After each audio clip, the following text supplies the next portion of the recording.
Dislexia, el enigma de las letras. Letras que se confunden y que nos hacen ver y comprender el mundo de una manera peculiar, presentándonos complejos desafíos tanto para quien la padece como para quien busca enseñar. Hoy se estima que entre 10 a 15% de la población mundial sufre algún grado de dislexia. Es decir, que por lo menos 1 de cada 10 niños tendrá que enfrentarse a un confuso horizonte cuando comience su proceso de alfabetización.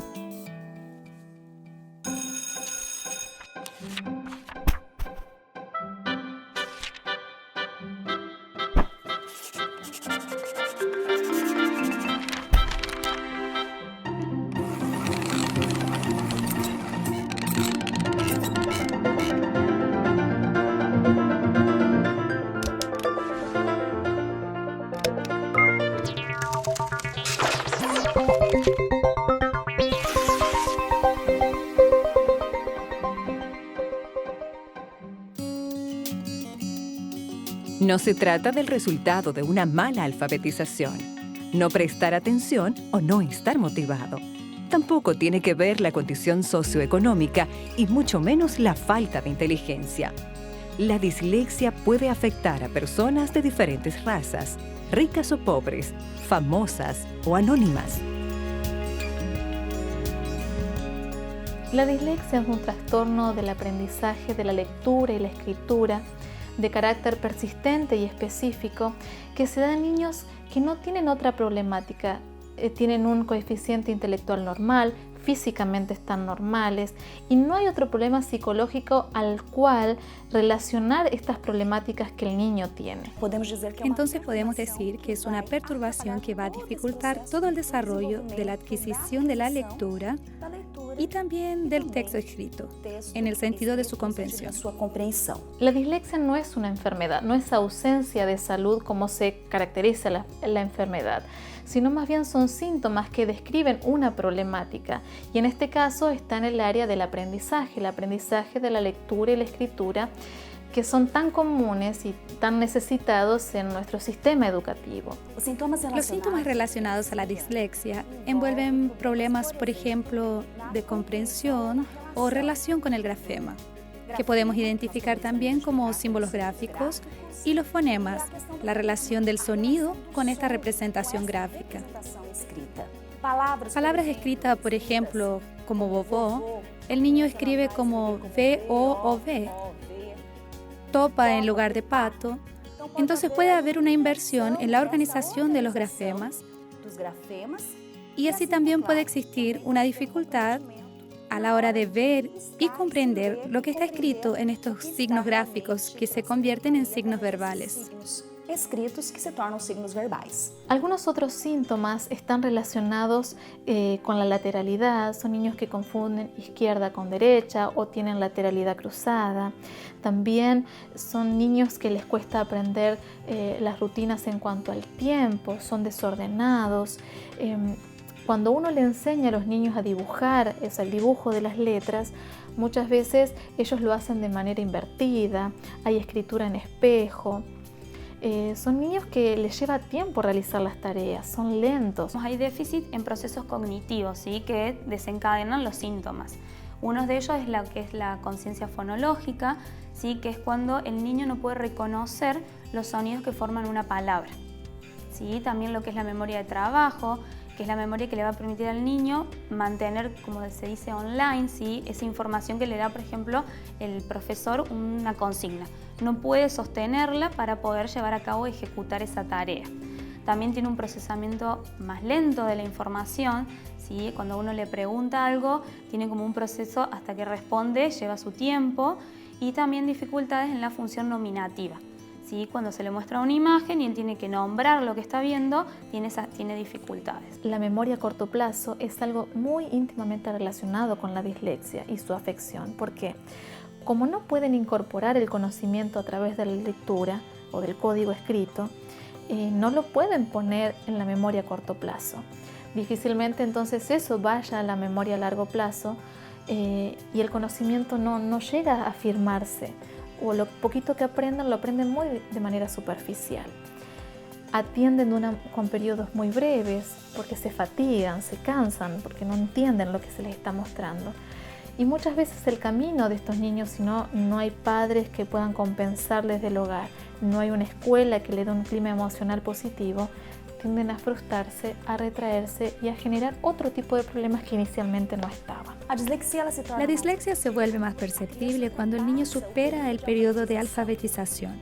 Y después de ese proceso de alfabetización, se presenta como si estuviera en el proceso. Como si estuviera, por ejemplo, leyendo sílabas, cambiando letras, como si todavía estuviera interiorizando todos estos fonemas que van a componer la posibilidad de la palabra por escrito. Si nos enfocamos en los niños que están aprendiendo a leer y escribir en el nivel inicial, en el preescolar, niños que tienen entre 4 y 6 años, no podemos hablar específicamente de la presencia de dislexia cuando notamos alguna problemática porque justamente están aprendiendo, se les está enseñando el sistema de lectura, el sistema de escritura propio de cada idioma, pero sí podemos notar una incidencia, una tendencia a este tipo de problemáticas y en general se da más que nada en el lenguaje hablado.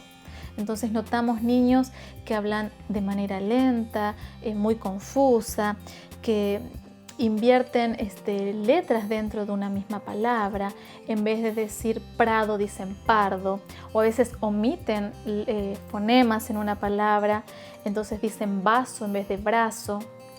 Digamos que el docente que está a cargo y empieza a notar alguna dificultad es el primero que puede tomar alguna iniciativa para poder buscar alguna solución o ver si hay alguna problemática. Siempre es importante que el padre, la familia, incluso los profesores investiguen constantemente para poder entender el universo de la dislexia.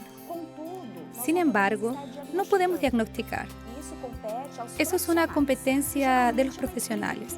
Generalmente se trata de un equipo multidisciplinario que incluye un psicopedagogo, un docente, un fonoaudiólogo, que muchas veces tiene un papel muy importante. Y este equipo entonces verificará la posibilidad de trabajar con un neurólogo. Por lo tanto, si hay un síntoma que está preocupando al padre o al profesor, es importante buscar ayuda profesional para que después, unido a estos profesores, se pueda desarrollar un trabajo para ayudar al alumno en el proceso de desarrollo cognitivo, de lectura, escrito, como un todo. No todo niño que no puede leer es disléxico. Eso también hay que tener muy presente, porque muchas veces dicen, no sabe leer, es un disléxico. No hay que apresurarse a dar diagnósticos o a dar rótulos que no estén sustentados científicamente y sobre todo diagnosticados por un experto. Cuando hablamos de un perfil de conducta de estos niños que presenta dislexia, podríamos agruparlos en dos grupos. Por un lado están los que pasan desapercibidos, se retraen, no participan porque se sienten incapaces de realizar las tareas, porque se dan cuenta que no pueden hacer lo que se les exige y directamente no participan. Y como no generan problemas, el docente piensa, bueno, es retraído, es tímido, le cuesta hacer las cosas, pero no molesta, entonces no llama demasiado la atención. Pero hay un problema real de resolución del problema, pero no puede leer ni escribir. Por el otro lado, están niños que al no poder hacer lo que se les exige, llaman la atención desde otro lugar. Tienen conductas disruptivas, hablan, molestan, se paran, llaman la atención. Y generalmente el docente su foco lo pone ahí porque es el que genera más problema. Pero la dislexia sigue estando en ambos dos, nomás que cada uno lo resuelve de una manera distinta, se manifiesta conductualmente de una manera distinta. Por eso a veces tardan más los padres o los docentes en abordar a niños tímidos o retraídos que en el caso del que genera problemas de conducta. Y si en el caso de la dislexia no es abordada correctamente y a su tiempo, el problema de aprendizaje inicial ya empieza a superar y empieza a relacionarse con problemas psicológicos o de conducta. la frustración que genera no poder hacer la tarea, la frustración que genera no poder agradar al docente como deberían. Los niños sienten a veces necesidad de agradar y dar lo mejor de ellos y no lo pueden hacer. Entonces se generan sentimientos negativos que destruyen la autoestima del niño. Cuando el asunto es dislexia, mucha gente lo acaba asociando con otra palabra, incapacidad. Pero, ¿será que es así? Estoy junto al profesor Márcio Fragver, graduado de Biología e Historia, con maestría en Ciencia y Matemática, y tiene un doctorado en Neuroeducación. Pero la palabra dislexia forma parte de su vida. Cuéntanos un poco sobre tu historia y cómo esta palabra se encaja en ella. Desde niño, la dislexia, en la época, en los años 80, final de los años 70 o inicio de los años 80, yo ya estaba en proceso de enseñanza y aprendizaje en la escuela. Y la dislexia siempre fue un problema que no tenía nombre. En esa época no tenía categoría, no había una prueba. Entonces yo venía junto con otros niños parecidos a mí en esa misma onda. Algunas cosas que recuerdo de esa época: mi profesora de tercer año de primaria había dado una serie de cálculos en la clase de matemática. Y yo, por mi dislexia, miraba todo al mismo tiempo y nada también. Yo no respondí la última cuenta, no la había visto. Entonces le entregué las actividades y cuando ella vio mi hoja dijo: tú otra vez, no sabes hacer las cosas.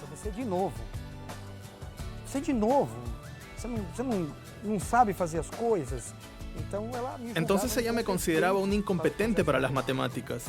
Ella me miró y me dijo: mira, todo bien, te voy a ayudar. Así por lo menos terminas el 8º año y te vas a trabajar y continúas con tu vida y no te quedas preso aquí. De ahí en adelante otras situaciones como esas ocurrieron, que me mostraban que yo no aprendía como todos y no veía como todos. Tenía una seria dificultad para comprender el mundo como los otros. Pero esto no ocurrió. Continuaste estudiando y hoy hasta pasaste por el proceso de un doctorado. ¿Qué hiciste para vencer las dificultades del día a día? Bueno, básicamente mi madre, que es una persona que no tiene formación académica, pero que es extremadamente inteligente, ella se daba cuenta de que su hijo mayor no era como los otros.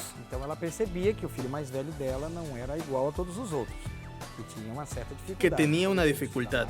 Entonces yo tenía que estudiar más que los otros, me tenía que dedicar más. Era un hábito. Cuando llegaba a casa, abre el cuaderno.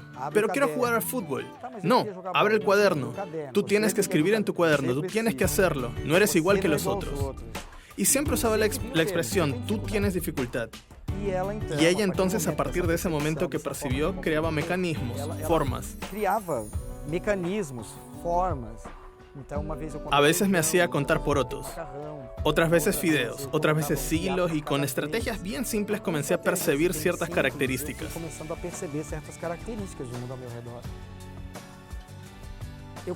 Yo contemplaba por más tiempo las cosas. Era el único que miraba al grillo más que los otros. Tenía que mirar a la araña por más tiempo. Y esas situaciones ella las iba percibiendo y fue trabajando.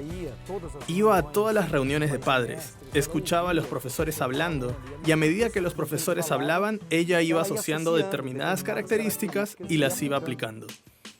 Siempre me preguntaba: ¿cómo puedo actuar entonces? Lo más interesante es que ella preguntaba eso, pero los profesores no preguntaban lo mismo: ¿cómo puedo actuar con él?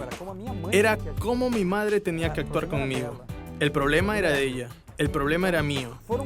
Fue el hecho de escuchar siempre lo mismo: no es bueno, es malo, es incompetente, que yo mismo comencé a sentir: yo no soy así, no puede ser. Incluso porque yo veía cosas que ellos no veían. Mis reacciones, por ejemplo, tenían letras cambiadas. Era un texto diferente, pero eran creativas. Los profesores decían: tu ensayo es bueno, pero perdían más tiempo con las correcciones y las alteraciones que en el proceso creativo. La autoestima es quizás una de las primeras cosas que se afecta en la parte emocional de estos niños. El fracaso, el no poder concretar las tareas, el no poder estar a la altura de las exigencias, dificulta mucho que este niño pueda avanzar. Sumado que muchas veces se les pone una presión muy grande porque se cree que son vagos, que no lo hacen porque no quieren, entonces se presiona para que lo hagan y la autoestima se empieza a lastimar y muchas veces es quizás lo más difícil para poder remediar. La dislexia se puede reeducar, o sea, la parte del aprendizaje se puede reeducar, pero los sentimientos lastimados, la autoestima defectuosa, eso quizás es uno de los mayores desafíos para poder compensar. El niño con dislexia necesita apoyo y soporte en relación a su organización. Es muy importante que el profesor no lo excluya de todos los momentos y de las actividades que se realizan en la sala de clases. A veces por su comportamiento, él puede muchas veces ser un poco disperso o agitado debido justamente a esas situaciones que lo avergüenzan muchas veces frente a los compañeros. Por no ser capaz de leer una determinada palabra, por no poder relacionarla. La familia, por ejemplo, le puede ayudar en su organización. ¿Ya revisaste tu horario? ¿Ya sabes qué materiales vas a necesitar usar? ¿Ya te organizaste? ¿Cuál es la tarea para hoy? Vamos a sentarnos, trabajemos. Vamos a hacer la número 1, la número 2. El profesor también puede ayudarlo de esta misma manera en la sala de clases. ¿Ya consiguió escribir la tarea del día? ¿Ya concluyó su actividad? ¿Ya organizó sus materiales?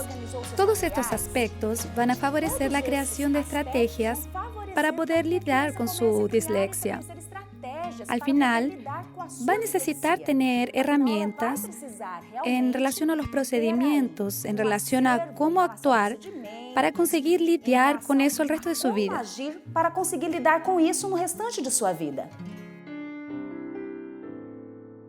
Cuando un niño es frecuentemente censurado por algún error específico, lo acaba considerando como su peculiaridad o algo en lo que será en vano enfocarse. Así nace el desánimo y la falta de esperanza, muchas veces ocultos bajo la aparente indiferencia y rabia. Profesor, su madre lo ayudó. Fue un pilar muy importante. La familia puede ayudar siempre al niño que tiene dificultad, pero el profesor también puede. ¿Cómo hoy, como profesor, puede ser esta herramienta para sus alumnos? Usted estudió sobre eso en su trabajo de doctorado. ¿Y hoy lleva esto para su sala de clase? Sí, en realidad yo siempre llevé eso, durante mucho tiempo de mi vida. Especialmente después de que terminé los estudios de grado, fui a trabajar con ciencias y reproducía el método que me habían enseñado. Así que fue duro. Exigí una buena escritura. Hacía lo que habían hecho conmigo. Hasta que algunas cosas pasaron. Algunos alumnos me buscaban. Un niño una vez lloró en mis brazos. Me abrazó y me dijo, «Profesor, yo no puedo». Y cuando me di cuenta que era igual a mí, dije, «No puedo hacer lo que hicieron conmigo». Entonces nació la necesidad de estudiar, de aprender, de participar de proyectos de investigación que desarrollase en esa área, que apliquen conceptos nuevos, nuevas metodologías, nuevas lecturas. Y recuerdo que al inicio de mi maestría compré un libro, Cómo diagnosticar dislexia. Y ahí me diagnostiqué. Descubrí que era disléxico. Es decir, ya lo sabía, pero el libro me lo confirmó. ¿Eres disléxico? Pensé, no puedo continuar haciendo esto. Hoy, en el momento que vivimos, no existe una disculpa para que los profesores actúen como están actuando. En algún momento necesitan repensar su práctica pedagógica y necesitan responder. ¿Por qué hace esto? ¿Qué es lo que hace? Y de la manera en que lo hace. Cuando uno responde a estas preguntas, comienza a ser un profesor eficiente. Para ser un profesor por encima del promedio, tienes que aplicar esto. Este será un profesor sobre el promedio. Es el profesor que se interesa en las personas, no en los contenidos, no en las notas, no en cerrar su libro, no en anotar todos los detalles para poder reclamarle al padre cuando venga. Yo escucho ese tipo de cosas, pero si yo pregunto, tal vez sea exagerado, pero ¿en qué momento fuiste profesor? Yo creo que eso es fundamental para la escuela moderna que deseamos y soñamos hoy. Pero la familia tiene un papel importante. Debe alertar, informar y estar presente. Algo que también falta hoy en día. Também tem faltado bastante na escola que nós estamos vivendo hoje.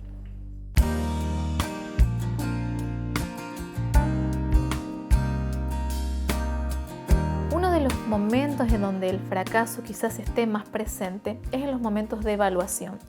Momentos en donde el niño, bajo la exigencia de la evaluación, tiene que en un tiempo determinado, muchas veces menor al de la práctica diaria del aula, poder mostrar lo que sabe.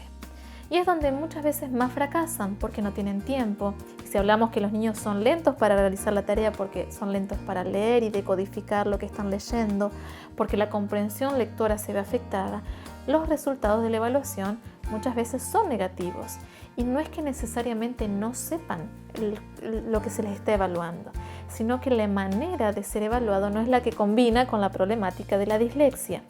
Entonces se sugiere que se implementen otras estrategias de evaluación, porque la escrita no es la única, obviamente. A veces es animarlos de manera individual, a que cuenten lo que saben con preguntas dirigidas. Otras veces es dividir el examen en días para que no sea algo tan sobrecargado y el alumno tenga tiempo para poder realizar las tareas que se le exigen en la evaluación. Otra idea muy positiva también es si el examen tuviera 10 preguntas o 10 actividades para realizar, que se le vaya dando una por una vez que la resuelve se le da la siguiente, porque como se desorganizan con el material, no saben ni por dónde empezar y pierden tiempo innecesario en tratar de organizar el examen y difícilmente puedan responder de manera correcta el examen. Imaginémonos cuando nosotros tenemos una dificultad a nivel de tobillo. Me lesioné un tobillo. Y si yo voy a una clase de educación física y el profesor me dice, el que llega primero en la carrera de dar la vuelta, no sé, la cancha de básquet, tiene 20 y el resto tiene, conforme vaya bajando la calificación por el tiempo de llegada, ¿estoy o no estoy colocando al estudiante en una situación no favorable primero? No estoy tomando en cuenta su condición ni sus factores. ¿Y qué va a pasar con ese estudiante? Llego con el tobillo lesionado tal vez última y me ponen 0 o me ponen 10 tal vez, sobre 20. Sí, esto quiere decir que el profesor no dio un ambiente favorable, no conoce las dificultades que puede tener y eso dificulta mucho el desempeño académico. Hace un año que se hizo una supervisión a varias escuelas de Quito, los docentes hacían lo siguiente. Decían, al que termina primero, le ponemos 20 y vamos bajando conforme van entregando los trabajos. ¿Y qué tal de los niños disléxicos que no tienen esa misma habilidad de acabar tan rápido y que les cuesta procesar? Sin embargo, el resultado es bueno. Si les dan mayor tiempo, ellos pueden presentar un trabajo igual que el resto. Sin embargo, se ve afectado en su rendimiento académico cuando se le comienza a calificar con respecto a la norma. El ambiente ideal para un alumno con dislexia debe ser acogedor, pero no permisivo. No porque tiene dislexia se le debe exigir menos. Es posible entonces que en este ambiente se creen ciertas situaciones que favorezcan. Puede ser en forma de consejos. Muchas veces las evaluaciones pueden ser realizadas de manera oral. Muchas veces podemos tener la participación intensa de la familia, porque este ambiente debe existir tanto en el hogar como en la escuela. Es necesario que estos agentes educacionales trabajen en equipo para que el alumno se desarrolle de una mejor manera. Es importante también comprender que es necesario que el alumno sea asesorado por profesionales que lo ayudarán en su desarrollo. Y estos profesionales mantendrán un diálogo activo con la escuela, con el profesor que trabaja con él o con la familia. Es de esta manera que se intercambiarán informaciones. Estos profesionales brindarán informaciones de trabajo para que el alumno sea atendido de la mejor manera y pueda tener un desarrollo significativo y eficaz en su vida estudiantil. Y eficaz na sua vida estudantil. En el ambiente emocional, si bien es necesario fortalecer la autoestima positiva en los niños, tampoco debemos caer en la sobreprotección que no lo favorece en nada. Poner al niño disléxico en el lugar de pobrecito, no puede, déjalo que no lo haga, tampoco lo beneficia, porque en realidad la forma de sacarlo adelante es dándole oportunidades de practicar o de acceder al conocimiento, de realizar las tareas desde un lugar que no esté presente el fracaso, sino más bien el éxito, pero no dejándolo de lado, no dejándolo que no lo intente, sino que hay que animarlo a que lo haga.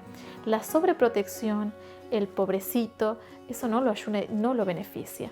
A veces hay que hacer más énfasis en lo bueno de su trabajo, en las cosas que ha podido alcanzar, en vez de subrayar los errores de ortografía, las cosas que ha sido mal, si bien que es necesario mostrar de alguna forma dónde está fallando para poder alcanzar mejores resultados, pero como una estrategia favorable es dedicarse a veces por momentos en subrayar lo positivo, dejando de lado el error y dedicándose más en el éxito que puede alcanzar el alumno. Yo no puedo decir que la dislexia me perjudicó. Muchas personas dicen que es culpa de la escuela. Yo creo que el sistema se tardó mucho tiempo para entender que las personas aprenden de una manera diferente. Pero también creo que existe un poco de mí, del individuo, de mis ganas de poder realizar. Entonces cada victoria era conmemorada. Mi madre y yo celebrábamos en casa cada victoria que yo conseguía. Por más boba que fuera, por más simple, por más infantil, mi madre estaba allí para celebrar conmigo, y eso me dio mucha fuerza y me dio una visión diferente de lo que estaba alrededor. Extremadamente fundamental e importante. Y eso me convirtió en lo que soy ahora. Leer, deletrear, escribir, contar historias y números, memorizar palabras y asociarlas con vívidas imágenes, permitir que las ideas broten sin que éstas se desvanezcan en el inmediato presente. Intentar orientarse en el espacio-tiempo para pisar con firmeza, recorriendo el camino diferencial del aprendizaje, como lo hace todo el mundo. Entenderse a sí mismo no tan distinto del resto, no más alto, no más audaz, ni más inteligente. Aceptar y dejar de ocultarse, para entender que antes de cualquier definición, la dislexia es una manera de ser y de aprender. Un reflejo de la expresión individual de una mente, muchas veces genial, pero que aprende de una manera diferente, y esperar que un día el mundo lo comprenda.